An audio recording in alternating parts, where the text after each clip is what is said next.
You have been through this. It was back in 2001, you and your husband, of course, were accused of sexual allegations, which, of course, were proven false.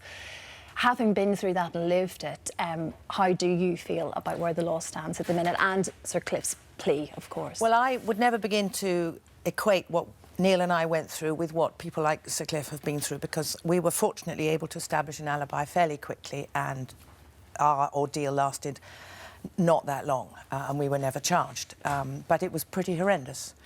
And I think what people have to remember about this, that this is not just seeking to protect people like Sir Cliff Richards. It's not a celebrity anonymous clause. This happens to people day in and day out. It's happening today to people in their normal communities. They are falsely accused, and or they're either falsely accused, or what so often happens in a rape case is that it's one word against another. How do you know what happened? And it's very, very difficult for a jury to make up their mind. Now, if the rape happened, then of course it should be fully investigated. And what I think is so dangerous about the present state of the law is that it is actually not fair on genuine rape victims. And the more allegations you get that are either not brought to court for whatever reason, the more difficult it becomes for a genuine victim to be heard. But I think it is terribly dangerous, the route we're going down now, and so many innocent men are having their lives. I mean, Cliff Richard went through a particularly horrendous ordeal, you know, with the media conniving with the police to film his house. He has never been charged of anything. He is a totally innocent man, and yet his name will forever be tainted. And I just think until somebody is charged, their name should not be out in the public domain. You said that when you were at the police station, you actually had no real clue what it was all about. But before you knew what was going on, the media had already arrived. Yes, I mean, we'd never met this girl. The whole thing was a complete fabrication. Now, I know that, and I'm not trying to say that all rape allegations are fabrications. Of course they're not. And it's the most serious crime. It's second only to murder, and it's got to be treated immensely seriously. But yes, and very often we have trial by media, and I think that is quite wrong. And what I would like to see is a complaint is made, the police investigate it, they get to a certain stage, and if they think, right, there's a lot in this, and we need to spread the net more widely and see if there's anybody else. Then they go to a court and they say, we really do think that this guy might be guilty of further offences, and we feel his name should be out there to see who else comes forward. But let a judge be the side of that, not the media. Jill, I mean, you feel very differently. You've been a victim of a horrific rape attack, and so, understandably, your views are very different. What are they? My views are that we must name people as soon as there's any doubt in people's minds. Since I was raped 30 years ago, nearly 3 million women alone, and probably about 300,000 men, have been victims of rape. That is a horrendous number of people, and every year more and more people are becoming victims of rape.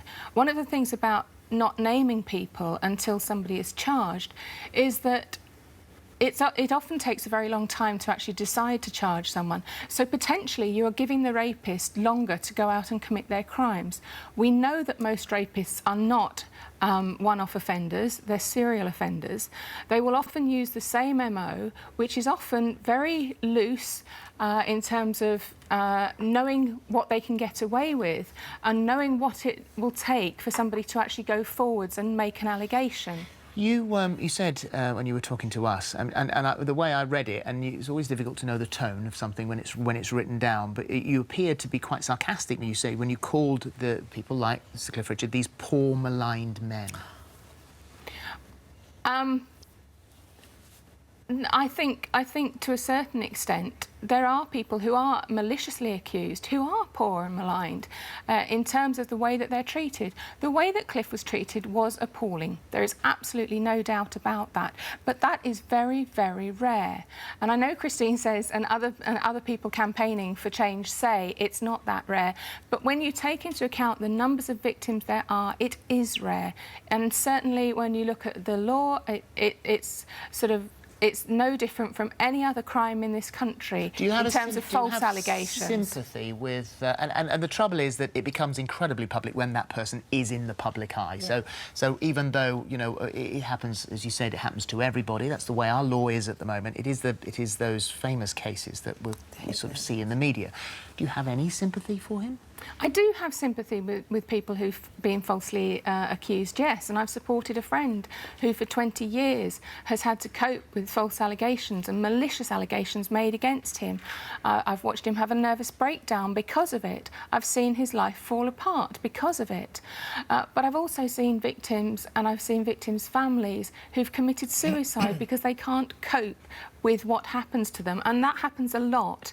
We don't hear about it a lot because the victims haven't made it public that they've been a victim of sexual violence, but it is happening and it happens a lot.